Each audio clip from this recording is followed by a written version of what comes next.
आज अपन atomic structure के सारे क्वेश्चंस को डिस्कस करेंगे। क्लियर? ओके, तो चलिए इस नए जोश के साथ अपन इस चैप्टर को स्टार्ट करते हैं और देखते हैं इस जनवरी वाले सेशन में किस टाइप के क्वेश्चंस आए हैं एटॉमिक स्ट्रक्चर से, और क्या जो अपन ने पढ़ाई किया है क्या वो पढ़ाई सफिशिएंट है इस पर्टिकुलर क्वेश्चन को या इस पर्टिकुलर चैप्टर के क्वेश्चंस को सॉल्व करने के लिए। नेक्स्ट में अपन जनरल ऑर्गेनिक केमिस्ट्री के सारे क्वेश्चंस को देखेंगे जो इस बार के शिफ्ट में आए। क्लियर है बच्चा लोग? तो एकदम जोश और एनर्जी के साथ अच्छे से पढ़ते रहिए आप लोग। कैसे हैं मेरे प्यारे बच्चे? आज मैं सेशन लेके आया हूं स्पेशल क्लास 11 के बच्चों के लिए, जिसमें अपन क्लास 11 के चैप्टर्स के जो क्वेश्चन आए हैं जनवरी सेशन में जेई में, उन सारे क्वेश्चंस को अपन देखेंगे। सो इस सेशन का मेन पर्पस ये है कि जो भी आप लोगों ने पढ़ाई किया है पोस्ट कोविड अगर अपन देखें या प्री कोविड से अगर अपन देखें जेई मेंस को, तो पेपर में काफी ड्रास्टिक चेंजेस आए। तो इस सेशन के थ्रू बच्चे लोग आप अपने खुद को टेस्ट कर सकते हैं कि आपने अभी तक क्लास 11 की पढ़ाई कैसी की है। अगर पढ़ाई सही है तो जो जेई के जो क्वेश्चंस आए हैं आपसे बनने चाहिए। ओके, ठीक है। तो जैसा मैं हमेशा कहता हूं, प्लीज एक पेन पेपर लेके बैठे बच्चा लोग। आज अपन एटॉमिक स्ट्रक्चर के सारे क्वेश्चंस को डिस्कस करेंगे। क्लियर? ओके, तो चलिए इस नए जोश के साथ अपन इस चैप्टर को स्टार्ट करते हैं और देखते हैं इस जनवरी वाले सेशन में किस टाइप के क्वेश्चंस आए हैं एटॉमिक स्ट्रक्चर से, और क्या जो अपन ने पढ़ाई किया है क्या वो पढ़ाई सफिशिएंट है इस पर्टिकुलर क्वेश्चन को या इस पर्टिकुलर चैप्टर के क्वेश्चंस को सॉल्व करने के लिए। ठीक है, हो सकता है कुछ बच्चों ने अभी अपना अटेम्प्ट दे रखा होगा तो वो इसको देख सकते हैं, और जो बच्चे अभी नेक्स्ट ईयर देने वाले हैं या अप्रैल का जो सेशन है वो एग्जाम देने वाले हैं, तो बच्चे डेफिनेटली इस सेशन को देखें। ओके, चलिए तो अपन स्टार्ट करते हैं। देखिए ये है सबसे पहला क्वेश्चन। देखो बच्चा लोग, ये कब आया था? 27 तारीख को मॉर्निंग शिफ्ट में ये क्वेश्चन हमारे पास आया था। ओके, एक बार क्वेश्चन पढ़ लीजिए फिर अपन डिस्कस करते हैं। ओके, फटाक से जल्दी से क्वेश्चन पढ़ते हैं। क्या क्वेश्चन कर रहा है बच्चा? It is given that radius of third stationary orbit is R. तो अपने को क्वेश्चन में क्या दे दिया है कि थर्ड स्टेशनरी ऑर्बिट, यहां पे कीवर्ड पे ध्यान देंगे, यहां पे क्या लिखा है बेटा? Stationery orbit. ओके, तो उसका रेडियस अपने को क्या दे दिया है? R. Find out the radius of fourth stationary orbit. तो इसमें अपने को क्या करना है? बोहर्स का सिंपल सा फॉर्मूला लगा लेता है। सबसे पहले देखो, अब रट्टा मारो जिंदाबाद, आपको इसका फॉर्मूला तो याद ही होना चाहिए बेटा। ठीक है, बोहर का अगर अपन रेडियस का फॉर्मूला देखेंगे तो क्या आएगा? Radius of nth orbit equal to क्या होता है? रेडियस ऑफ, या जिसको बोहर रेडियस भी बोलते हैं, into n square by Z. Clear है? ठीक है, अब ये जो फॉर्मूला है आपको बोहर रेडियस का, ये तो याद ही होना चाहिए। नहीं याद हो रहा बेटा तो इसको बार बार सॉल्व करेंगे, बार बार याद करेंगे और रट लेंगे। क्लियर? अब देखो अपने को क्या दिया है कि radius of third stationary orbit is R. तो इसमें वैल्यू पुट करते हैं बेटा। देखो थर्ड का निकालना है तो थर्ड का रेडियस कितना दिया है? R equal to R naught into N square. N का वैल्यू कितना लेंगे? थर्ड स्टेशनरी है तो एन का वैल्यू 3 का होल स्क्वायर। किसके लिए पूछ रहा है? कुछ यहां पे अपने को दिया नहीं है तो नीचे अपन ले लेते हैं जेड। क्लियर? कोई दिक्कत इसमें? तो r इक्वल टू क्या आ गया? R naught. इसको थोड़ा सा और सॉल्व कर लेते हैं। क्या आ जाएगा? आर नॉट 3 का स्क्वायर क्या होगा? 9 बाई जेड। यहां पे जेड ही लेके अपन चल रहे हैं क्योंकि जेड तो अपने को दिया नहीं है, तो आर जो दिया वो अपन ने लिख लिया। अब देखो क्वेश्चन में एक्स्ट्रा अपने से क्या पूछ रहा है, यहां पे आप ध्यान से देखो तो क्या पूछ रहा है? फोर्थ ऑर्बिट का। ठीक है, तो फोर्थ ऑर्बिट के लिए क्या लिखेंगे? R of 4 is equal to R naught into N square by Z. ठीक है, ओके, तो R naught into N square, fourth orbit है तो किसका स्क्वायर जाएगा? 4 का स्क्वायर डिवाइडेड बाई जेड। तो क्या लिखेंगे बेटा इसको? आर नॉट बाई जेड, 4 का स्क्वायर क्या होता है? 60। यहां पे देखो क्या आया? आर नॉट बाई जेड आया क्या? यहां भी देखो क्या आ रहा था? आर नॉट बाई जेड दिख रहा था क्या? तो यहां से अपन लिख सकते हैं क्या कि R naught by Z equal to R by 9, और इसको क्या है इधर यूज कर लेंगे। तो आर नॉट बाई जेड को क्या लिखेंगे? आर बाई 9 इंटू 16, कितना आ गया? 16 आर बाई, कौन सा ऑप्शन हो गया बेटा? First option. क्लियर? ओके, देख सकते हैं आप कितना सिंपल क्वेश्चन है। आपको फॉर्मूला याद आना चाहिए और फॉर्मूले से थोड़ा सा एक कंसेप्ट पता होना चाहिए कि आर नॉट को आपको इधर सब्स्टिट्यूट करना। जेड नहीं दिया है, कोई जरूरत भी नहीं है, क्योंकि अपन ने आर नॉट बाई जेड को ही सब्स्टिट्यूट कर दिया। क्लियर? ओके, सारे बच्चों लोग से बन गया होगा। चलो आगे बढ़ते हैं बेटा अपन। चलिए नेक्स्ट क्वेश्चन देखो फिर से। ये कब आया बेटा? 27 जनवरी। वो भी कौन सा था? 27 जनवरी। जेई इस जनवरी में कब कब हुआ है? 27 को हुआ है। 27 को मॉर्निंग में, इवनिंग में। 20 इसके पहले वाला क्वेश्चन भी क्या था? 27 का मॉर्निंग शिफ्ट, और ये भी क्या है? शिफ्ट 1 बोले तो क्या है? मॉर्निंग। एक बार पढ़ो बच्चा लोग, फिर इसको मैं सॉल्व करता हूं। एक बार पढ़िए जैसा क्वेश्चन। क्या है question? Calculate the number of electron for which n is equal to 4 and s is equal to plus half. Okay, जिन बच्चों लोगों ने मेरी वो सीरीज नहीं देखी है, मैंने एक और सीरीज लेके आया हूं बच्चा, जिसमें मैंने जेई के पेपर को डिस्कस किया और जहां पे बताया है कि ये क्वेश्चन एनसीईआरटी में कहां से आया है। तो बेटा उस सीरीज में देखना, ये 27 तारीख का मॉर्निंग शिफ्ट का क्वेश्चन है। मैंने आपको बताया था कि आप जाके एनसीईआरटी अगर आपके पास है तो एटॉमिक स्ट्रक्चर वाला क्लास 11 का एनसीईआरटी खोलो और खोल के एक्सरसाइज में जाओ फटाक से, और एक्सरसाइज में सबसे आखिरी क्वेश्चन देखना। क्या करना है? एटॉमिक स्ट्रक्चर एक्सरसाइज खोलना, उसका सबसे आखिरी का क्वेश्चन देखना है। देखो देखो देखो देखोगे तो आपको मिलेगा कि सेम क्वेश्चन है, बस वहां पे क्वेश्चन में माइनस हाफ दिया हुआ है। Okay, clear? कोई दिक्कत? चलो अब इसको सॉल्व करते हैं। क्वेश्चन में क्या बोल रहा है? प्रिंसिपल क्वांटम नंबर अपने को दे दिया है। कितना यहां पे प्रिंसिपल क्वांटम नंबर दिया है? n इक्वल टू 4 दिया है, और s का वैल्यू कितना दे दिया है? हाफ। तो पूछ रहा है कि बता दो कितने इलेक्ट्रॉन होंगे। ओके, तो लिख लेते हैं। 4 है मतलब क्या होगा? 4s लिख सकते हैं क्या? हाँ लिख सकते हैं। 4p लिख सकते हैं क्या? हाँ लिख सकते हैं। 4d लिख सकते हैं क्या? हाँ लिख सकते हैं। 4f लिख सकते हैं क्या? हाँ लिख सकते हैं। क्लियर? अब इनका अरेंजमेंट देख लेते हैं। s मतलब क्या हो गया? एक ऑर्बिटल, एक इलेक्ट्रॉन, दो इलेक्ट्रॉन। कितने इलेक्ट्रॉन का प्लस हाफ है? केवल ऊपर वाले इलेक्ट्रॉन का। 4p देखो बेटा, 1 2 3, क्या हो गया? px py pz। एक इलेक्ट्रॉन, दो इलेक्ट्रॉन, तीन इलेक्ट्रॉन। कितने का प्लस हाफ हो गया? 1 2 3 4, और भी होगा। चलिए 4d पे आते हैं। 4d में बेटा आपको पता होगा कितने होते हैं? 4d में कितने ऑर्बिटल्स हो जाएंगे? 5। नाम क्या होता है बेटा इनका? dxy dyz dzx dx square y square और dz स्क्वायर। सब में कितने इलेक्ट्रॉन? एक। फुल फिल करना है तो एक एक इलेक्ट्रॉन और दे देते हैं। एफ में बच्चा लोग आपको पता होगा कितने ऑर्बिटल्स होते हैं? इधर 5, इधर कितने? 2 3 4 5 6 7। अगर आपको याद हो तो नंबर ऑफ ऑर्बिटल्स अपन कैसे निकाल लेते हैं? 12 + 1। क्लियर? तो p के लिए l का वैल्यू कितना होता है? 1। तो 12 + 1 कितना होगा? 2 × 1 + 1 कितना हुआ? 3। कितने आ गए? 3 आ गया। s के लिए देखो नंबर ऑर्बिटल क्या होगा? n। अभी बताया 12 + 1, l का वैल्यू इसके लिए कितना होगा? 0। तो पुट करो 12 + 1 कितना हो जाएगा? 2 × 0 + 1 कितना होगा? 1 आया। d के लिए l का वैल्यू कितना होता है बेटा? 2 होता है। तो पुट करो 2 × l + 1, तो 2 × 2 + 1 कितना होगा? 5। आगे 5, और इसी तरह इधर 7। अब गिन लेते बेटा। क्या पूछ रहा है अपने से क्वेश्चन में? पूछ रहा है कि प्लस हाफ हो, तो 1 हुआ, 2 हुआ, 3 हुआ, 4 हुआ, 5 6 7 8 9 10 11 12 13 14 15 16। कितना होगा बेटा इसका आंसर? 60। क्लियर? ठीक है, सिंपल सा क्वांटम नंबर से क्वेश्चन है। मैंने आपको इसका सोर्स भी बता दिया। चलो बेटा आगे बढ़ते। चलिए ये क्वेश्चन पढ़िए जैसा एक बार।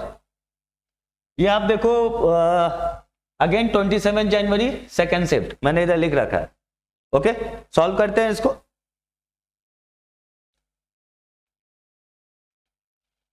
पढ़ लिया क्वेश्चन सभी ने? चलो, if the longest wavelength for Paschen series in H atom is alpha divided by 7r, find out alpha. ठीक है, तो बेटा देखो एक सिंपल सा चीज आपको समझना पड़ेगा, हमारे सिलेबस में स्पेक्ट्रल लाइंस है। स्पेक्ट्रल लाइंस किसका? हाइड्रोजन का। तो सीरीज कहां से स्टार्ट होता है? लाइमन से स्टार्ट होता है। लाइमन के बाद कौन आएगा? बाल्मर आएगा। बाल्मर के बाद कौन आएगा? पास्चन आएगा। ठीक है, तो ये सीरीज आपको पता होना चाहिए। और इसमें एक दो चीज बेसिक बात और पता होना चाहिए बेटा, देख लेंगे ध्यान से। लाइमन सीरीज में मतलब इलेक्ट्रॉन वापस कहां पे आ रहा है? 1 में। बाल्मर मतलब कहां पे वापस आ रहा है? 2 में। पास्चन मतलब वापस कहां पे आ रहा है? 3 में। क्लियर? नहीं पता तो बेटा थोड़ा सा और जानेंगे यहाँ पे। बाल्मर वाला कौन सा सीरीज, कौन सा, क्या दिखेगा क्या बाल्मर वाला? हाँ, बाल्मर वाला दिख जाता है। ठीक है, ओके। पास्चन के नीचे सब जितना होगा, एक जगह अपने को अल्ट्रावायलेट मिलेगा, एक जगह इंफ्रारेड मिलेगा। ठीक है बेटा, अभी तो कुछ देर में आएगा इस पे क्वेश्चन, तो उसको अपन वहां देख लेंगे। अभी यहाँ पे देखो लॉन्गेस्ट वेवलेंथ पूछ रहा है। लॉन्गेस्ट वेवलेंथ तो किसके लिए पूछ रहा है? पास्चन के लिए पूछ रहा है। तो देखो बेटा पास्चन के लिए बात कर देंगे तो देखो n = 1 हुआ, n = 2 हुआ, n = 3 हुआ। तो सबसे पहले क्वेश्चन में देखेंगे पास्चन सीरीज दे रहा है। पास्चन सीरीज दे रहा है मतलब याद करेंगे लाइमन, बाल्मर, पास्चन, मतलब वापस कहां पे आ रहा है इलेक्ट्रॉन? वापस कहां पे आना है इलेक्ट्रॉन को? 3 पे। 3 पे वापस को इलेक्ट्रॉन को आना है। तो मैक्सिमम ये कहां से आ सकता है? इंफिनिटी से। तो एक क्या हो सकता है कि इंफिनिटी से 3 पे आए। ओके, और दूसरा तरीका क्या हो सकता है कि भाई ज्यादा दूर नहीं, चलो n = 4 से ही वापस आ जाए। n = 4 से वापस आ जाए 3। ठीक है, तो हमेशा बेटा याद रखेंगे एनर्जी का फॉर्मूला क्या होता है? hc/λ। तो एनर्जी ज्यादा मतलब लैम्डा कम। ठीक है, एनर्जी ज्यादा मतलब लैम्डा कम। और आपको पता होगा कि n = इंफिनिटी पे एनर्जी कितना लेते हैं? 0। तो सबसे ज्यादा एनर्जी गैप कहां पे आएगा? जब इलेक्ट्रॉन वापस आएगा इंफिनिटी से, कहां पे? 3 पे। तो उस केस में आपको क्या मिलेगा? उस केस में आपको मिलने वाला है लार्जेस्ट एनर्जी गैप और मिनिमम वेवलेंथ। ठीक है, लेकिन क्वेश्चन में क्या पूछ रहा है? लॉन्गेस्ट वेवलेंथ पूछ रहा है। तो लॉन्गेस्ट वेवलेंथ मतलब मिनिमम एनर्जी गैप।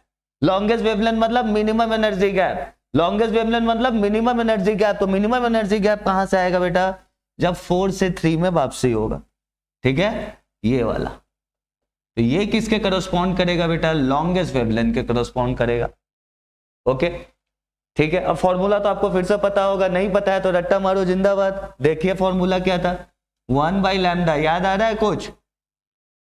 यही था ना फॉर्मूला, 1/λ। इधर क्या आ रहा था? Rydberg constant. याद आ रहा है कुछ? रेडबर्ग कांस्टेंट इनटू क्या था? 1/n1² - 1/n2²। क्या था? 1/n1² - 1/n2²। क्लियर? तो n1 क्या हो जाएगा? एक जगह कहां से कहां वापस आ रहा है? 4 से 3 में आ रहा है। 4 से 3 क्यों लिया? क्योंकि क्वेश्चन में दिया है। तो 4 से 3 अपन वापस लाए तो क्या आएगा? 1/3 का स्क्वायर मतलब 9, 4 का स्क्वायर मतलब 60। ठीक है बेटा, ये फॉर्मूला नहीं याद तो बेटा याद कर लेंगे, कोई दिक्कत नहीं है। अगर एटॉमिक स्ट्रक्चर में फॉर्मूलाज की दिक्कत हो रहा है तो मैं एक शीट भी शेयर कर दूंगा जहां पे सारे फॉर्मूलाज होंगे, प्लीज याद कर लेंगे। चलो बेटा, तो इसको थोड़ा सा सॉल्व कर लेते हैं। सॉल्व करते हैं। देखिए इसको सॉल्व करेंगे तो क्या आएगा? ये इक्वेशन समझ में आ रहा है सभी को? ठीक है, सॉल्व करते हैं तो देखो क्या आएगा? 1/λ = r। एलसीएम लेंगे तो 16 - 9 कितना हो जाएगा? 7। और 16 × 9 कितना हो जाएगा? I think 144। ठीक है, ओके। क्वेश्चन में क्या दिया है देखो, प्रैक्टिस नहीं होगा तो लगेगा क्या कि ये α/7r। α/7r क्या है? लैम्डा है α/7r क्वेश्चन में दिया हुआ। तो 1/λ कितना होगा बेटा? 7r/α होगा क्या? कोई दिक्कत है उसमें तो बताओ। लैम्डा दे दिया क्वेश्चन में α/7r, तो 1/λ क्या होगा? 7r/α।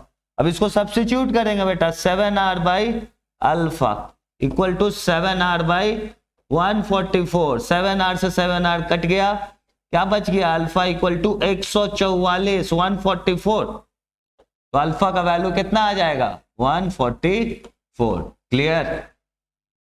कोई दिक्कत? लाइमन, बाल्मर, पास्चन, कौन सा विजिबल होगा? बाल्मर का कौन सा लाइन? पहला 2 line K alpha and K beta. खैर उसको छोड़िए, आगे बढ़ते हैं। इसमें देखिए कोई डाउट है? ध्यान से रखेंगे बेटा, यहाँ पे मिस्टेक पहला ये हो जाता है, फॉर्मूला हम लोग रटते हैं, याद करते हैं, ये आता है। और एग्जाम में जनरली कभी कभी 1/λ दे देगा, कभी कभी लैम्डा दे देगा, तो थोड़ा सा अपने को सतर्क हो जाना है, एक्टिव हो जाना है कि दिया क्या है क्वेश्चन। क्लियर बच्चा? चलो आगे बढ़ते बेटा। नेक्स्ट क्वेश्चन देखिए, ये वंस अगेन अभी हम लोग 27 जनवरी में ही है, आप समझो 27 जनवरी के सारे क्वेश्चन है सेकंड शिफ्ट यानी इवनिंग शिफ्ट का।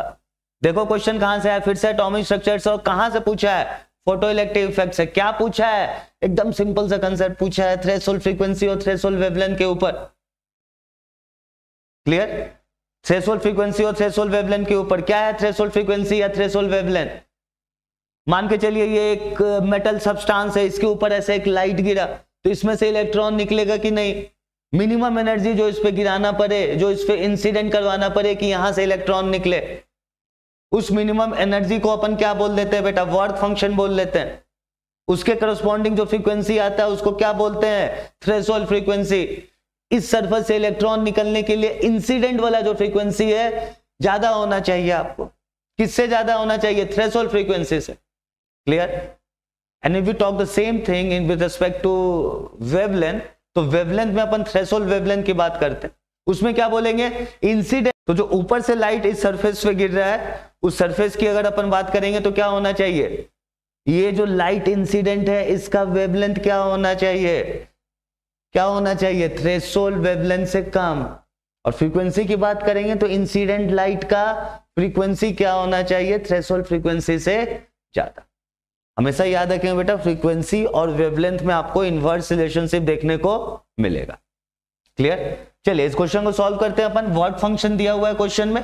वर्क फंक्शन कितना दिया हुआ है? 6.6 इलेक्ट्रॉन वोल्ट, और थ्रेशोल्ड फ्रीक्वेंसी को x के टर्म में दे दिया है। तो अपने को पता है, क्या पता है? साई को क्या बोलते हैं? क्या बोलते हैं साई को? Work function. क्या होता है फॉर्मूला? h इंटू, यही होता है ना? क्लियर? ठीक है। अब देखो साई दिया हुआ है क्या अपने को? साई का वैल्यू मतलब वर्क फंक्शन कितना है? 6.6, और क्या है? Electron volt. h बोले तो प्लैंक्स कांस्टेंट दिया हुआ है, Planck's constant 6.6 into 10 to the power -34 joule into second. और साथ में क्या चाहिए? फ्रीक्वेंसी चाहिए V0। क्लियर? ध्यान से देखेंगे बेटा, तो यहां से V0 threshold frequency 6.6 electron volt divided by 6.6 into 10 to the power -34। अब बेटा यहां पे मिस्टेक नहीं करेंगे, दोनों का यूनिट सेम होना चाहिए। इलेक्ट्रॉन वोल्ट सिस्टम चल रहा है, नीचे जूल इंटू सेकेंड वाला सिस्टम चल रहा है, तो इलेक्ट्रॉन वोल्ट को अपने को जूल में कन्वर्ट करना पड़ेगा। कैसे करते हैं बेटा इलेक्ट्रॉन वोल्ट को जूल में कन्वर्ट? EV लिखा हुआ है, E के जगह लिख देंगे चार्ज, तो E के जगह कितना होता है? चार्ज। तो 6.6 into 1.6 into 10 to the power -19, तो हो गया ऊपर में वो जूल में, नीचे 6.6 इंटू 10 टू द पावर -34। 6.6 से 6.6 कैंसिल, इसको ऊपर ले जाएंगे तो पावर सब्ट्रैक्ट हो जाएगा, तो 10 टू द पावर -19 प्लस 34 आ जाएगा। ठीक है, तो क्या आएगा यहाँ पे? 1.6 इंटू 10 टू द पावर 34 में से 19 जाएगा तो कितना बचेगा? आप देखेंगे तो 15 ही होगा ना? हाँ ठीक है, क्लियर ये चीज। क्वेश्चन में क्या पूछ रहा है? Find the value of x, और यहाँ पे क्या दिया है? x into 10 to the power 14। अपने को क्या आया? 1.6 इंटू 10 टू द पावर 15, तो इसी को क्या लिख सकते हैं बेटा? 16 इंटू 10 टू द पावर 14 लिख सकते हैं क्या? ठीक है, तो अब इसको इससे कंपेयर करेंगे तो x का वैल्यू कितना आ जाएगा? 60। कोई दिक्कत? ठीक है, यहां पे कन्वर्जन में यहां पे लिख देता हूं बच्चा लोग, अगर आपको नहीं पता तो इलेक्ट्रॉन वोल्ट को जब भी अपन का कन्वर्ट करें तो क्या होगा? इलेक्ट्रॉन की जगह चार्ज लिख देंगे, तो चार्ज कितना होता है? माइनस। क्लियर? क्वेश्चन समझ में आ गया? सिंपल एप्लीकेशन कहां से? फोटो इलेक्ट्रिक इक्वेशन से, या आप आइंस्टाइन्स फोटो इलेक्ट्रिक इक्वेशन बोल सकते हैं। ओके, चलिए नेक्स्ट क्वेश्चन की तरफ अपन मूव करते हैं। ये क्वेश्चन देखिए, 27 जनवरी खत्म, 28 को कोई पेपर नहीं था, 29 जनवरी को मॉर्निंग शिफ्ट में देखिए क्या क्वेश्चन पूछा है एटॉमिक नंबर से। एक बार पढ़ लो बच्चा लोग, फिर इसको मैं सॉल्व करता हूं। अगर आप पेपर देखेंगे तो जनरली अल्काली मेटल्स के इलेक्ट्रॉनिक कॉन्फ़िगरेशन और उनके क्वांटम नंबर्स पे काफी ज्यादा फोकस किया जाता है, ठीक है। तो देखो फिर से यहाँ पे एक अल्काली मेटल आपको दिख रहा है, रुबेडियम। रुबेडियम एटॉमिक नंबर दे दिया है 37, ठीक है। और इनसे अपने को क्या पूछ रहा है कि वैलेंस इलेक्ट्रॉन, वैलेंस इलेक्ट्रॉन का अपने को क्या बताना है, correct set of quantum number. तो रुबेडियम बेटा कौन से पीरियड में है, अगर आप देखे हो तो 5th पीरियड में होगा। रुबेडियम कौन से उसमें है, एस ब्लॉक में है। एस ब्लॉक में भी ये कहां पे है, अल्कली मेटल में है। अल्कली मेटल का क्या होता है जनरल कॉन्फ़िगरेशन, NS1। तो रुबेडियम का क्या हो जाएगा बेटा 5S1। इसका फोटो बनाएंगे तो कैसा होगा, ऐसे करके, ये हो गया 5S। तो इसके लिए N कितना होगा 5, L कितना होगा 0, M कितना होगा 0। स्पिन क्वांटम नंबर क्या होगा, या तो +½ या तो -½ तो आंसर कौन सा हो जाएगा, फर्स्ट ऑप्शन। क्लियर, क्लियर की कोई दिक्कत, ठीक है। आई सपोज सभी बच्चों को पता होगा प्रिंसिपल क्वांटम नंबर होता है, एजीमुथल क्वांटम नंबर होता है, मैग्नेटिक क्वांटम नंबर होता है। ये तीनों क्वांटम नंबर कहां से आता है, स्क्रॉडिंजर वेव इक्वेशन को सॉल्व करके आता है। स्पिन क्वांटम नंबर क्या होता है, अलग से क्वांटम नंबर बनाया गया। क्यों बनाया गया, क्योंकि स्क्रॉडिंजर वेव इक्वेशन को मोर देन 1 इलेक्ट्रॉन सिस्टम के लिए आज भी पॉसिबल नहीं है सॉल्व करना। अब IIT में पहुंचोगे तो फर्स्ट ईयर में आपको फिर से पढ़ना है मॉडर्न फिजिक्स, ठीक है। तो वहां पे अपन स्क्रॉडिंजर वेव इक्वेशन को मल्टी इलेक्ट्रॉन सिस्टम के लिए कोशिश करते हैं सॉल्व करना। अभी तो नहीं पढ़ना है, लेकिन IIT पहुंचते ही फर्स्ट ईयर में पहला सेमेस्टर में आपको ये चीज फिर से पढ़ना होगा, ठीक है बेटा। क्लियर, ओके, चलो आगे बढ़ते हैं। अब कभी कभी मैं देखता हूं बच्चे लोग वो कंफ्यूज हो जाते हैं एग्जाम में कि सर ये कौन से, मतलब 5 होगा कि 4 होगा। तो देखो ऑप्शन देख के भी अपन काम करेंगे, 5 5 5 5 सब में लिखा हुआ है, तो मतलब वो पीरियड इसका कौन सा होने वाला है, 5th पीरियड होने वाला है। ओके, ठीक है, चलिए नेक्स्ट आगे बढ़ते हैं। फिर से देखिए कहां से क्वेश्चन आ गया, स्पेक्ट्रल लाइन से। ओके, किस दिन का है, 29 जनवरी देख लो बेटा। और शिफ्ट 2 में ये क्वेश्चन पूछा गया था, मैच द फॉलोइंग। अभी मैं आपको यही बता रहा था, लाइमन होगा, बाल्मर होगा, पास्चन होगा, पी फंड होगा। विजिबल लाइट कहां से कहां आ रहा था, बाल्मर से आ रहा था, ठीक है। पास्चन और पी फंड क्या दे देगा, इंफ्रारेड दे देगा, ठीक है। लाइमन क्या दे देगा, यूवी दे देगा, याद रखेगा। ओके, क्लियर, कोई दिक्कत इसमें, आगे बढ़ता है। चलिए नेक्स्ट देखिए एटॉमिक स्ट्रक्चर का फिर से क्वेश्चन है। This was again asked on 30th January and that was in the morning shift. पढ़ते हैं एक बार क्वेश्चन। अब आप तो जल्दी से पॉज करो, क्वेश्चन पढ़ो और सोचो, ठीक है। सोचने के बाद फिर वीडियो को प्ले कर देना। चलो क्वेश्चन क्या है, for hydrogen atom 3p and 3d degenerate. एक नया एटम आ गया डीजेनरेट। क्या होता है डीजेनरेट, डीजेनरेट अपन किसको बोलते हैं, डीजेनरेट अपन उसको बोलेंगे जिसका एनर्जी सेम होगा, ठीक है। और एनर्जी की बातें जब भी अपन करते हैं तो हमेशा the first step which we do is to look for the system. System हमारा सिंगल इलेक्ट्रॉन है कि मल्टी इलेक्ट्रॉन है। सबसे पहले जब एनर्जी की बातें होंगी तो दिमाग में तुरंत n+l नहीं लाना है। सबसे पहला चीज क्या लाना है एनर्जी की बात आते ही, कि किसका एनर्जी की बात कर रहे हो, पहले ये तो बताओ, ठीक है। एक इलेक्ट्रॉन वाला सिस्टम है कि एक इलेक्ट्रॉन से ज्यादा वाला सिस्टम है। एक इलेक्ट्रॉन वाला सिस्टम है तो एनर्जी किस पे डिपेंड करेगा, सिर्फ और सिर्फ प्रिंसिपल क्वांटम नंबर पे। एक इलेक्ट्रॉन से ज्यादा वाला सिस्टम है तो एनर्जी किस पे डिपेंड करेगा, n+l, that is principal plus secondary quantum number. Now look at the question, what is given in the question. क्या दिया हुआ है क्वेश्चन में, मल्टी इलेक्ट्रॉन है कि सिंगल इलेक्ट्रॉन है, हाइड्रोजन है। तो हाइड्रोजन में कितना इलेक्ट्रॉन होता है, एक इलेक्ट्रॉन होता है। तो सिंगल इलेक्ट्रॉन का एनर्जी किस पे डिपेंड करता है, सिर्फ और सिर्फ छोटा n पे। और छोटा n क्या होता है, प्रिंसिपल क्वांटम नंबर। छोटा n क्या बताता है, इलेक्ट्रॉन का दूरी, कहां से दूरी, न्यूक्लियस से दूरी, कितना दूर है। छोटा n का वैल्यू ज्यादा है मतलब वो इलेक्ट्रॉन न्यूक्लियस से ज्यादा दूर है। छोटा n का वैल्यू कम है तो मतलब वो इलेक्ट्रॉन न्यूक्लियस के नजदीक है। और जो इलेक्ट्रॉन आ गया न्यूक्लियस के नजदीक, क्या उसको वो एटम दे पाएगा? नहीं दे पाएगा बेटा। इसी कारण इसी कंसेप्ट को यूज करते हुए अपन NH3 और PH3 के बेसिसिटी को भी एक्सप्लेन करते हैं। PH3 बोले तो फॉस्फीन, जिसका स्मेल कैसा होता है? रॉटन फिश की तरह होता है। उसको कंपेयर कर देते हैं किसके साथ? अमोनिया के साथ। अमोनिया के पास क्या है? नाइट्रोजन। नाइट्रोजन के ऊपर क्या है? Lone pair. क्लियर? चलिए ओके, तो ये हाइड्रोजन एटम अपने को दिया है। हाइड्रोजन एटम कैसा है? सिंगल इलेक्ट्रॉन है, तो एनर्जी किस पे डिपेंड करेगा? सिर्फ और सिर्फ छोटा n पे। इसका छोटा n कितना है? 3। इसका छोटा n कितना है? 3। तो दोनों का एनर्जी हो गया सेम, एनर्जी सेम हो गया तो हो गया डीजेनरेट। क्लियर? चलो स्टेटमेंट 2। तो स्टेटमेंट 1 सही है कि गलत है? हाँ स्टेटमेंट 1 सही है, तो ये ऑप्शन तो गया। स्टेटमेंट 1 सही है तो ये भी हो सकता है। स्टेटमेंट 1 इनकरेक्ट, ऐसा तो होगा ही नहीं। तो ऑप्शन कौन सा होगा? या तो फर्स्ट है तो थर्ड। सेकंड पे आते हैं, degenerate orbitals have same energy. Awesome, हाँ एकदम सही, बात तो सही है। डीजेनरेट ऑर्बिटल्स का क्या होगा? एनर्जी सेम होगा या इक्वल होगा। Got it? तो this one is also true, both the statements are true. Let's move on to the next question. Okay बेटा देखो, once again this question 38 January morning shift. ठीक है, 38 जनवरी मॉर्निंग शिफ्ट। ओके देखो ये question, अपने को match the following करना है। इलेक्ट्रॉनिक कन्फिगरेशन दिया हुआ, मैं फिर से बोल रहा हूं, जब भी इलेक्ट्रॉनिक कन्फिगरेशन का क्वेश्चन आए और आपको आयंस दिया हो तो बेटा एटम का पहले लिखेंगे कन्फिगरेशन, और एटम से कहां मूव ऑन करेंगे? आयन पे। कटायन है तो इलेक्ट्रॉन निकाल देंगे, अनायन है तो इलेक्ट्रॉन जोड़ देंगे।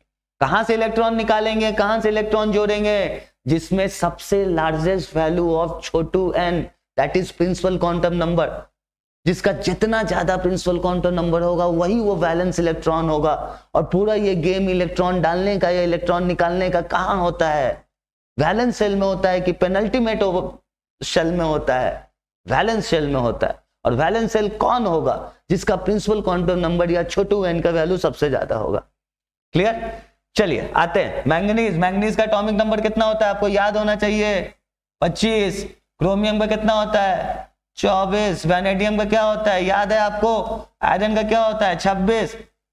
20 कैल्शियम, कैल्शियम के बाद स्कैंडियम 21, उसके बाद टाइटेनियम 22, उसके बाद वैनेडियम 23, उसके बाद क्रोमियम 24। तो वैनेडियम कितना हो गया? 23। अब इसको अपने को मैच कर लेना है। ठीक है, तो मैंगनीज का कैसे लिखते हैं अपन कॉन्फ़िगरेशन? आर्गन को भर के आ जाते हैं, फिर क्या बोलते हैं? 4s2, ये 18, 2 20, कितना इलेक्ट्रॉन बचा? 5। तो कहां गया? 3d5।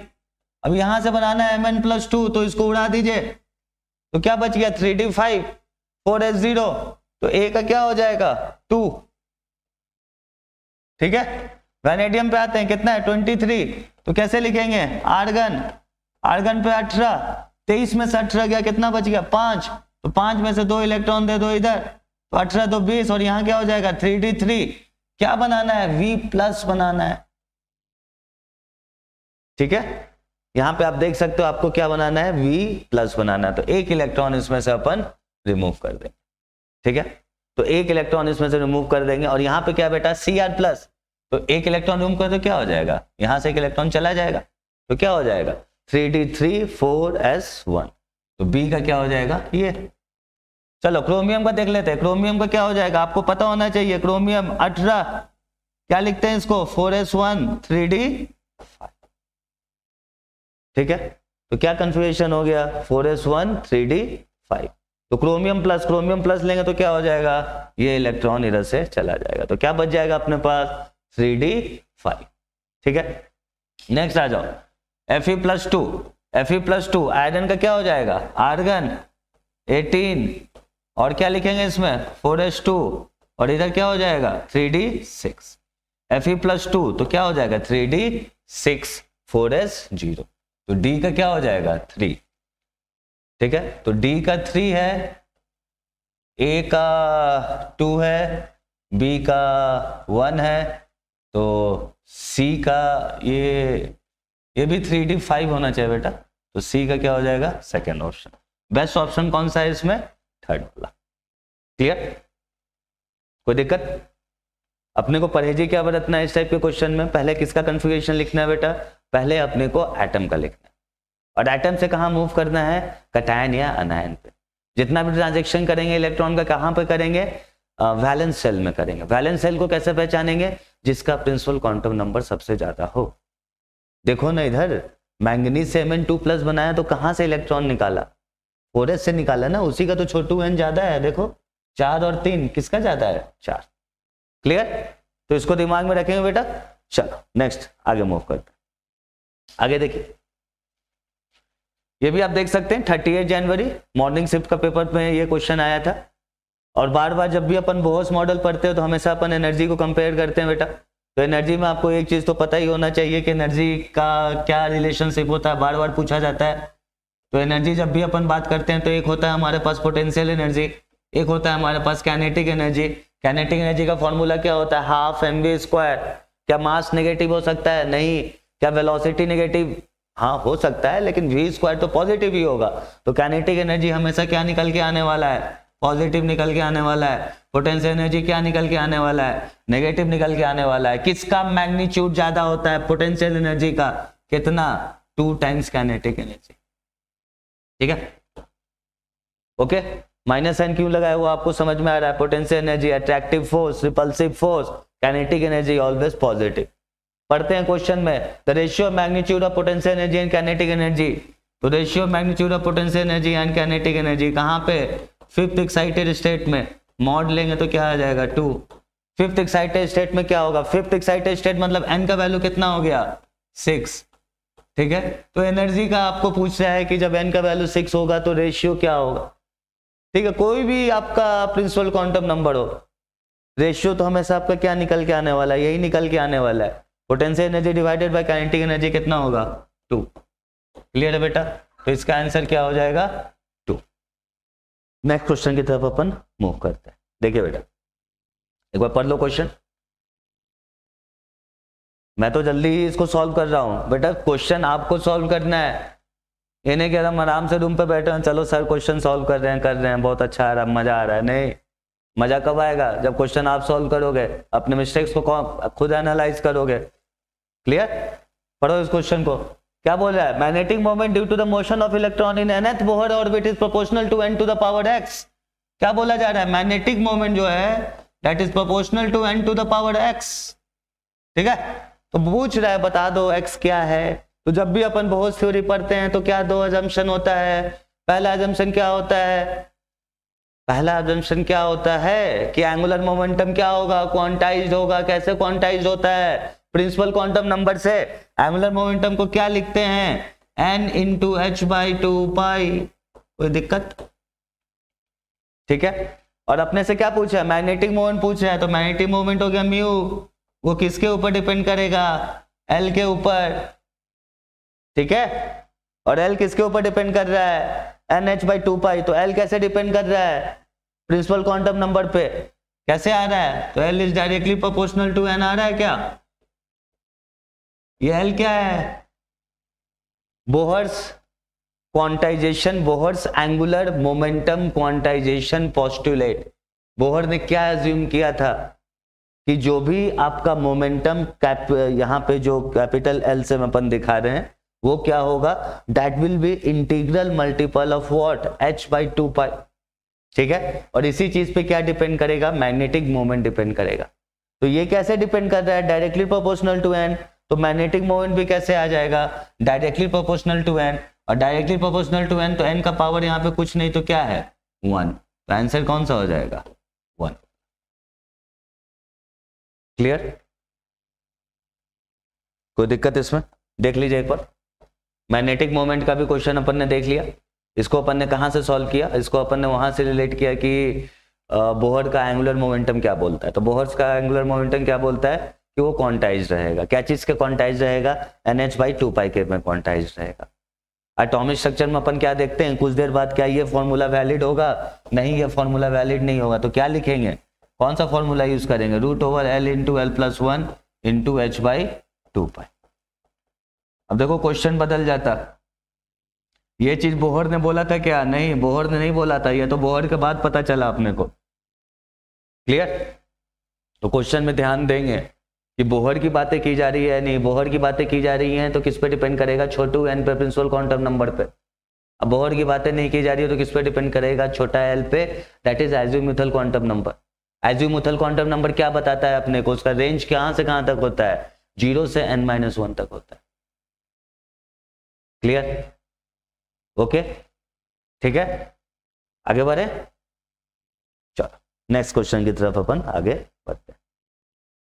पढ़ लीजिए एक बार question.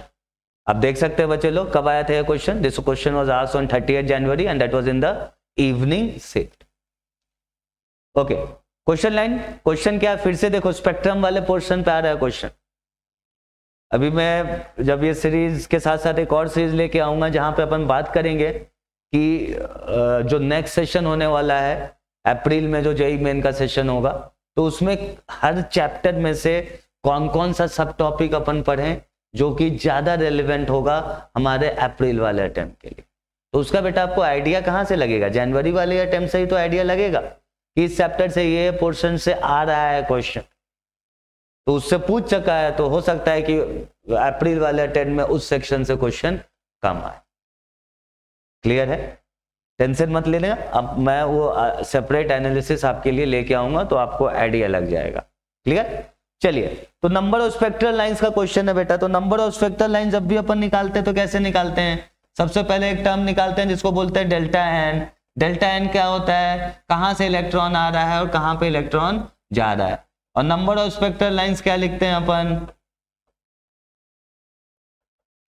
Number of spectral lines NC2 हो जाता है, तो उसको लिखते कैसे हैं? Delta n into delta n plus 1 divided by 2। यहाँ पे देखो कहां से कहां वापस आ रहा है, 5 से 1 में आ रहा है क्या, तो N2 क्या होगा 5, N1 कितना हुआ 1, तो 5 में से 1 गया, कितना बचा 4। यहाँ वैल्यू पुट करेंगे 4 इंटू 4 प्लस 1 5 डिवाइडेड बाई 2, 2 2 जा 4, 5 2 जा 10। कितने स्पेक्ट्रल लाइंस होंगे बेटा? 10 स्पेक्ट्रल लाइंस होंगे। कोई दिक्कत इसमें तो बताइए, इस चीज को जरूर दिमाग में रखेंगे। और ये फॉर्मूला रट्टा मारो जिंदाबाद, ऐसे सिंपल आप PNC लगा के भी ये फॉर्मूला निकाल सकते हैं, लेकिन चलो अपना काम इससे चल जाएगा। एक बार देख लो, कोई दिक्कत है तो बताओ। क्लियर? आगे बढ़े नेक्स्ट क्वेश्चन में। ठीक है बेटा, चलो नेक्स्ट क्वेश्चन आ गया आपके सामने। Once again this question was asked on when, आप देख सकते हो कब ये क्वेश्चन पूछा गया था, सॉरी इधर है 31 जनवरी मॉर्निंग शिफ्ट में। क्लियर? चलो क्वेश्चन पढ़ो बेटा। If the energy of radiation having wavelength of this is this, find the nearest integer value of x। अब ये क्वेश्चन कहां से पूछ दिया है? सिंपल, किसको एनर्जी का फॉर्मूला पता है? एनर्जी का फॉर्मूला क्या होता है? hc/λ होता है। h का वैल्यू क्या लेंगे? क्वेश्चन में दिया हुआ है 6.6 इंटू 10 टू द पावर -34। ठीक है? ओके, c का वैल्यू दिया हुआ है into 3 into 10 to the power 8। Lambda भी दिया हुआ है 242 नैनोमीटर। तो नैनोमीटर को कन्वर्ट कर देते हैं मीटर में, क्योंकि अपने को क्वेश्चन में क्या दिया है? जूल दिया है। ठीक है? ओके, तो ये अब आंसर क्या चीज में आएगा? जूल में। जब भी इस टाइप का क्वेश्चन करते हैं तो सबसे पहले बेटा क्या करेंगे? जो 10th का जो 10 के पावर से उनका सेटलमेंट कर देंगे। तो 10 के पावर्स का आप सेटलमेंट करने जाओगे तो क्या होगा? इधर हो गया -34, इधर हो गया 8, तो माइनस और प्लस पावर जुड़ जाएगा। तो 34 में से 8 जाएगा तो कितना बचेगा? 26। तो कितना होगा? -26। और ये देखो क्या है? -9। तो -9 जब ऊपर जाएगा तो बन जाएगा +9। तो ये हो जाएगा 10 टू द पावर -26 और +9, तो कितना हो जाएगा? 26 में से अपने को 9 हटाना पड़ेगा, तो कितना आ जाएगा? Into 10 to the power -17। ऐसे करना है, ऐसे कर लो, नहीं तो 9 है 8 है, 9 को ऊपर ले जाओ तो 9 और 8 कितना हो जाएगा? 17। 34 में से 17 जाएगा तो कितना बचेगा? 17। तो 10 टू द पावर -17। क्लियर? बाकी यहाँ पे देखो क्या है? 6.6 इंटू 3 426 628। तो ऊपर में क्या आ रहा है बेटा? 6.6 इंटू 3 डिवाइडेड बाई 242, और ये हो गया जो। कोई दिक्कत? चलो अब इसको यहां से उड़ाते हैं, तो नीचे क्या आ जाएगा? इंटू 10, नीचे आ जाएगा 10, तो ऊपर में क्या हो गया? 66 इंटू 3 डिवाइडेड बाई 242। ठीक है। तो साइड में में अपन कैलकुलेट कर लेंगे, इसको आप सॉल्व कर लेंगे। सॉल्व करेंगे तो देखो क्या आएगा। तो यहाँ पे आप करेंगे तो 6 is 80, तो approximately I think 0.81 into 10 to the power -18 joule आ जाएगा। अब यहाँ पे क्या दिया है, x into 10 to the power -19 दिया है अपने को। ठीक है, क्या दिया है, x into 10 to the power -19 दिया है। तो अब अपन इसको कन्वर्ट करेंगे, -19 में ले आना है। तो -19 में लाने के लिए क्या करेंगे, ऊपर नीचे 10 से मल्टीप्लाई कर देंगे। तो क्या आ जाएगा, 8.1 इंटू 10 to the power -19। ठीक है, अब कंपेयर कर लेते हैं। तो x का नियरेस्ट वैल्यू कितना हो जाएगा, 8 हो जाएगा। कोई दिक्कत, ठीक है। कैलकुलेशन है, कुछ नहीं है, E equal to H C by lambda put करेंगे, सारा कुछ दिया हुआ है, कैलकुलेशन मिस्टेक नहीं है, तो अपना आंसर सही होगा। आराम से मल्टीप्लाई डिवाइड करेंगे, ऐसे कायदे से यहाँ पे ऐसा देना चाहिए था जो कैंसिल आउट हो जाता। ठीक है, ओके। चलिए एक बार देख लीजिए इस क्वेश्चन को, सिंपल आप देख सकते हैं। This question was asked on 31 January. चलो next move on to the next question. ये क्वेश्चन देखिए फिर से, मैंने आपको बोला ना कि जब भी इलेक्ट्रॉनिक कॉन्फ़िगरेशन पे पूछा जा रहा है तो मेजर फोकस अपना कहाँ पे है, अल्कली मेटल पे। अभी कुछ देर पहले अभी देखा था अपन ने, किसका पूछा जा रहा था, रुबेडियम का। यहाँ देखो बेटा किसके बारे में पूछ रहा है, के एटम। के एटम बोले तो पोटेशियम, क्यों नाम पड़ा के, क्योंकि स्टार्टिंग में मिला था तो ये क्या था, कैलियम। क्या था, कैलियम, तो नाम हो गया के। अब के हो गया। रुबेडियम का भी क्वेश्चन देखा था, कौन से पीरियड में था, 5th पीरियड में। के कौन से पीरियड में होगा, 4th पीरियड में होगा। ठीक है, अब के एटम है तो के एटम है तो अल्कली मेटल है, अल्कली मेटल है तो 4s है, 4s है तो क्या होगा, 4s के लिए L0 M0 और ये प्लस है, ये नहीं होगा, ये नहीं होगा।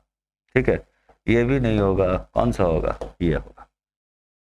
ठीक है, lithium, sodium, potassium, rubidium, caesium, francium.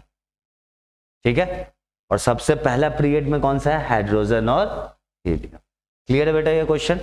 ठीक है, आगे बढ़ते हैं। ये देखिए 1 फरवरी सेकेंड शिफ्ट का क्वेश्चन है। यहाँ पे डायरेक्टली अपने से क्या पूछा जा रहा है बेटा, एक बार क्वेश्चन देख ले। नंबर ऑफ रेडियल नोड्स, तो नंबर ऑफ रेडियल नोड्स का फॉर्मूला क्या होता है, इसी को अपन क्या बोलते हैं, number of nodal planes n-l-1। कहाँ पूछ रहा है, 3p में। तो 3p के लिए n का वैल्यू 3, l के लिए p के लिए l का वैल्यू 1 -1, तो 3 - 2 कितना हो गया, 1। कोई दिक्कत। रेडियल नोड्स को बेटा क्या बोलते हैं, एंगुलर नोड्स बोलते हैं या नोडल प्लेन बोलते हैं। क्या हर ऑर्बिटल में नोडल प्लेन होगा, नहीं, हर ऑर्बिटल में नोडल प्लेन नहीं होगा। फॉर एग्जांपल dz² वहाँ नोडल प्लेन नहीं होता, वहाँ नोडल कोन मिलता है। ओके, ठीक है। चलो let's move on to the next question. देखिए इसको एक बार पढ़े इस क्वेश्चन को। क्वेश्चन में क्या बोला जा रहा है, इलेक्ट्रॉन का ट्रांजिशन हो रहा है, कहां से कहां हो रहा है, सेकंड से फर्स्ट ऑर्बिट में। तो frequency of the emitted proton कितना है, दिया हुआ है अपने को, 3 × 10 to the power 15 दिया हुआ है। ठीक है, फ्रीक्वेंसी ऑफ द फोटोन। अब क्वेश्चन में क्या फ्रीक्वेंसी, तो फॉर्मूला में भी फ्रीक्वेंसी वाला ही यूज करेंगे। ठीक है, तो पहला केस को लेते हैं। तो फ्रीक्वेंसी ऑफ द फोटोन कितना दिया हुआ है, देखना ध्यान से, 3 × 10 to the power 15। फ्रीक्वेंसी का क्या हो जाएगा फॉर्मूला, एक पर्टिकुलर यहाँ पे लेट से कोई कांस्टेंट आएगा, लेट से उस कांस्टेंट का नाम अपन बोल देते हैं R है, इनटू क्या हो जा रहा था फॉर्मूला, क्या था, कहाँ से कहाँ, सेकंड से फर्स्ट में, तो फर्स्ट 1/1² माइनस कहाँ से कहाँ, सेकंड में, तो 2²। ठीक है, अब सेम फ्रीक्वेंसी अपने से पूछा जा रहा है निकालने के लिए, तो अपन क्या करेंगे, उस फ्रीक्वेंसी को मान लेंगे μ0 या म्यू इक्वल टू क्या हो जाएगा, सेम कांस्टेंट आएगा R, क्योंकि एटम नहीं बदल रहा है, एटम नहीं बदल रहा है तो एटॉमिक नंबर नहीं बदलेगा। इस बार कहाँ से कहाँ ट्रांजिशन होगा, 3 से 1 होगा, तो 1/1² माइनस 1/3 का डिवाइड कर देंगे, R कैंसिल आउट हो जाएगा। सॉल्व करके दिखाता हूँ बेटा आपको यहाँ पे। तो देखो क्या होगा, 3 × 10 to the power 15 होगा, डिवाइडेड बाय फ्रीक्वेंसी। यहाँ से सब्ट्रैक्ट करोगे तो कितना आएगा, 1 - 1/4, तो ये हो जाएगा ऊपर में 3/4, नीचे देखो क्या आएगा 1 - 1/9, तो 1/9 तो कितना हो जाएगा अब देखेंगे तो इसका एलसीएम हो गया 4 और इसका 1 और 9, तो 1 में से 9 में से 1 जाएगा तो कितना बचेगा, नीचे में आपके पास आ जाएगा 8 और ऊपर में चला जाएगा 9। क्लियर है? ठीक है, ऊपर को सब्ट्रैक्ट कर दिया, 1 - 1/4 कितना हो गया 3/4, 1 - 1/9 तो कितना हो गया 8/9। ओके, यहां से फ्रीक्वेंसी निकालना है तो क्या हो जाएगा 3 × 10⁻15 है, 10⁻15 × 4 × 8 डिवाइडेड बाई क्या आ जाएगा 3 × 9, 3 से 3 कट कर देंगे, ठीक है। और यहाँ पे 10⁻15 तो है ही, तो यहाँ पे क्या आ जाएगा, इसको इधर देख लीजिए बेटा, क्या हो गया, this is equal to 10⁻15 into क्या है 8 × 4, 8 4 जा 32 डिवाइडेड बाई नीचे क्या है, ओके। नियरेस्ट इंटीजर बताना है तो 10⁵, 10⁵ नहीं 15 चल रहा है बेटा, 15, 32/9, 32/9 को डिवाइड करते हैं तो 9 3 जा कितना होगा 27। अब कितना बच गया 32 में से 27 गया तो कितना बचा 5, 50 हो गया तो 9 5 जा क्या हो जाएगा 45, ठीक है, 9 5 जा 45, फिर से क्या हो जाएगा 50, तो क्या हो जाएगा 45। क्लियर? तो अपना फाइनली आंसर क्या आ गया 3.55।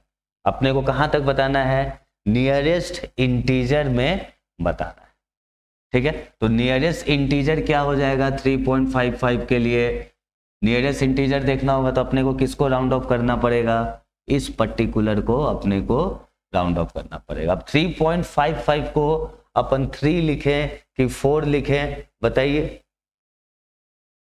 ठीक है। तो यहाँ पे अपन 3 लिखेंगे कि 4 लिखेंगे, सॉल्व करके कितना आ रहा है 3.55 को दिक्कत इसमें 32 डिवाइडेड बाई 9, 9 3 जा 27, 50 बचा, 9 5 जा 45, फिर से 3.55, ठीक है। तो अब देखिए जिस डिजिट को अपने को राउंड ऑफ करने की जरूरत है वो कौन सा है, इस 5, ठीक है। इस 5 को जो राउंड ऑफ करेंगे, कैसे राउंड ऑफ करते हैं अपन, पता है आपको राउंड ऑफ, सिग्निफिकेंट फिगर्स, जिस डिजिट को अगर राउंड करना हो वो खुद अगर मान के चलिए ऑड हो जाए तो क्या करते हैं अपन, खुद अगर इवन हो जाए तो क्या करते हैं अपन, इस चीज का आपको बेटा दिमाग में रखना पड़ेगा। अगर आप कायदे से देखोगे तो जो नोटिफिकेशन जेई ने जारी किया था तो उसमें उन्होंने सिग्निफिकेंट फिगर, राउंडिंग ऑफ, ये सारी चीजों को हटा दिया था। पर यू कैन सी इनडायरेक्टली, जब तक अगर आपको नॉलेज नहीं होगा इसका तो आपको डिफिकल्टी होगा। क्लियर है? सॉल्व करके अपन ने क्या लिया है 3.55 इंटू 10⁻15। राउंड ऑफ करके अगर इसको लिखेंगे अपन तो क्या लिख देंगे 4 लिख देंगे। क्यों? क्योंकि अपने को कहां तक लिखना है, नियरेस्ट इंटीजर में लिखना है। क्लियर है? चलो ओके, चलिए तो नेक्स्ट क्वेश्चन की तरफ अपन मूव करते हैं। देखिए एक बार, once again this question was asked, कब पूछा गया था, 1 फरवरी को पूछा गया था, मॉर्निंग शिफ्ट का ये क्वेश्चन है। देखिए क्वेश्चन में क्या पूछ रहा है, अपने से क्या पूछा जा रहा है, रिलेशनशिप पूछा जा रहा है किसके बीच, लैम्डा और मोमेंटम के बीच में। तो आई थिंक सभी को पता होगा de Broglie wavelength lambda is equal to क्या था h/p, क्रॉस मल्टीप्लाई कर दीजिए तो क्या हो जाएगा lambda into P is equal to h। Clear? h क्या है, एक कांस्टेंट है जिसको क्या बोलते हैं Planck's constant. Lambda into P क्या हो गया, एक कांस्टेंट के बराबर हो गया। तो ये इक्वेशन किसका होता है, रेक्टेंगुलर हाइपरबोला का होता है। आप लोगों ने कोनिक सेक्शन में शायद पढ़ा होगा या पढ़ने वाले होंगे, ठीक है। तो इस फॉर्मेट पे सेट कर गया, एक्स वाई इक्वल टू सी वाले फॉर्मेट पे सेट कर गया बेटा। तो रेक्टेंगुलर हाइपरबोला कौन सा है, ये वाला है। कोई दिक्कत, देख लीजिए एक बार, काफी सिंपल क्वेश्चन है बेटा। अपने को नेचर ऑफ द ग्राफ और पैटर्न ऑफ द ग्राफ थोड़ा सा आइडिया होना चाहिए। क्लियर? चलो let's move on to the next question. एक बार देखिए क्वेश्चन फिर से आपका डायरेक्टली एनर्जी गैप के ऊपर पूछा गया है। क्या पूछ रहा है, what is the minimum energy in electron volt required for an electron to excite from ground state to first excited state. कहां से कहां इलेक्ट्रॉन को जाना है, ग्राउंड स्टेट से जाना है, कहां पे जाना है, फर्स्ट एक्साइटेड स्टेट। तो अपने को क्या पता है कि ग्राउंड स्टेट का जब भी अपन बात करेंगे तो n इक्वल टू क्या ले लेंगे अपन 1, और फर्स्ट एक्साइटेड स्टेट को के लिए अपन क्या लिखेंगे, फर्स्ट एक्साइटेड स्टेट मतलब क्या हो गया, उसमें 1 जोड़ देंगे, ठीक है। तो n इक्वल टू 2। तो मिनिमम एनर्जी पूछ रहा है कि इलेक्ट्रॉन को यहां से कहां ले जाना है, टू एक्साइट। टू एक्साइट मतलब क्या हो गया, इलेक्ट्रॉन कहां से कहां जाएगा, n इक्वल टू 1 से 2 तक। कितना एनर्जी चाहिए मिनिमम ये पूछा जा रहा है, और ये सब किसका है, हाइड्रोजन एटम का। तो बेटा आपको पता होगा हाइड्रोजन एटम की जब भी अपन बात करते हैं तो ग्राउंड स्टेट का एनर्जी कितना होता है, 13.6 इलेक्ट्रॉन वोल्ट माइनस साइन के साथ, ठीक है। सेकंड का एनर्जी निकालते हैं तो एनर्जी का फॉर्मूला याद है बेटा, क्या था, सेकंड का एनर्जी निकालें तो क्या होगा, -13.6 into Z square by N square electron volt पर एटम, ठीक है। हाइड्रोजन लाइक एटम है तो -13.6 इंटू यहाँ क्या आ जाएगा 1 का स्क्वायर, और नीचे क्या है फर्स्ट एक्साइटेड स्टेट है तो 2 का स्क्वायर, तो 2 का स्क्वायर कितना हो जाएगा 4, तो -13.6 डिवाइडेड बाई 4, तो इसको सॉल्व कर लेंगे, ये सब क्या चीज में है, इलेक्ट्रॉन वोल्ट, तो 4 3 12, फिर आ जाएगा 1, तो 4 चौके 16, 3.4 इलेक्ट्रॉन वोल्ट। तो फर्स्ट एक्साइटेड स्टेट का एनर्जी कितना हो गया, 3.4 इलेक्ट्रॉन वोल्ट। डेल्टा ई अपने से पूछा गया है, तो डेल्टा ई क्या हो जाएगा 13.6 माइनस 3.4, सॉल्व करेंगे बेटा तो कितना आ जाएगा 10.2 इलेक्ट्रॉन वोल्ट। मिनिमम एनर्जी पूछ रहा है, एंड आई थिंक ये इंटीजर बेस्ड वाला क्वेश्चन है, तो इसको अगर आंसर आपको इंटीजर में देना है तो आंसर क्या हो जाएगा 10। क्लियर बच्चा लोग, ओके, ठीक है। तो आज के सेशन में अपन लोगों ने क्या किया, अपन लोगों ने एटॉमिक स्ट्रक्चर के जो क्वेश्चन आए थे जनवरी वाले शिफ्ट में जेईई मेंस में, उन सारे क्वेश्चंस को अपन ने सॉल्व कर लिया। नेक्स्ट में अपन जनरल ऑर्गेनिक केमिस्ट्री के सारे क्वेश्चंस को देखेंगे जो इस बार के शिफ्ट में आए। क्लियर बच्चा लोग, तो एकदम जोश और एनर्जी के साथ अच्छे से पढ़ते रहिए आप लोग, और मिलते हैं अपन नेक्स्ट सेशन, ओके।